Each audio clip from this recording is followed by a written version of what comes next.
جیسا کہ مدثر بھی بتا رہے تھے، پاکستان نے اپنے کوئی 1000 کے قریب شہری جو ہے بحفاظت سوڈان سے نکالے ہیں، جس میں چین نے تعاون کیا ہے، سعودی عرب نے تعاون کیا ہے، لیکن خود دارالحکومت خرطوم میں کیا حالات ہیں، وہاں سے کیا رپورٹس آ رہی ہیں، مدثر سے میں نے اس کے بارے میں بھی پوچھا۔ شاذب، اس وقت سوڈان کی جو صورتحال ہے وہ ایک خانہ جنگی سے آگے بات بڑھ چکی ہوئی ہے۔ لوگ چونکہ وہاں سے بھاگ رہے ہیں اور وہ جو بھی ان کو بارڈر وہاں پہ ٹچ کرتا ہے وہاں پہ پہنچنے کی کوشش کر رہے ہیں۔ اب بیچ میں یہ ہوتا ہے کہ جس گاڑی کا یا ٹیکسی کا کرایہ اگر 2000 تھا تو وہ 25 سے 30 ہزار وصول کر رہے ہیں۔ آرمی اور RSF کے جو لوگ ہیں وہ آپس میں مسلسل لڑ رہے ہیں، اور جو سویلین ہیں وہ بھاگنے کی کوشش کر رہے ہیں۔ اس میں جو سب سے زیادہ مجھے جو تصویر وہاں سے واٹس ایپ کے ذریعے آ رہی ہیں اور وہاں پہ دیکھنے کی چیزیں جو مل رہی ہے کہ لوگوں کو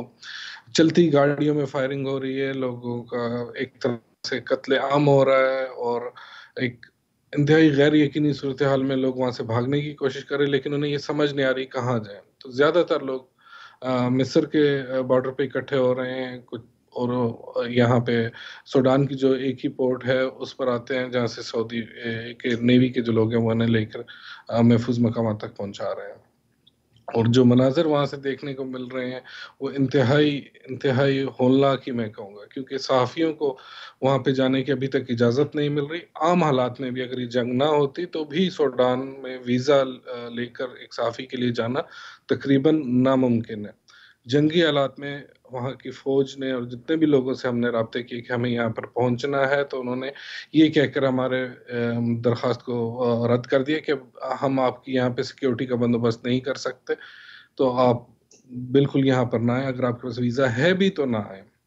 کیونکہ ہم یہاں پہ کسی بھی صحافی کو یہاں پہ انٹرٹین نہیں کریں۔ ہم صرف وہ جو انسانی ہمدردی کے تحت جو لوگ آ رہے ہیں باہر سے ان کی مدد کرنے کے لیے، ہم صرف ان کو سنبھالنا ہمارے لیے مشکل ہو رہا ہے۔ ہم کسی کو بھی یہاں پہ آ کر جرنلزم کرنے کی کم از کم اجازت نہیں دے سکتے۔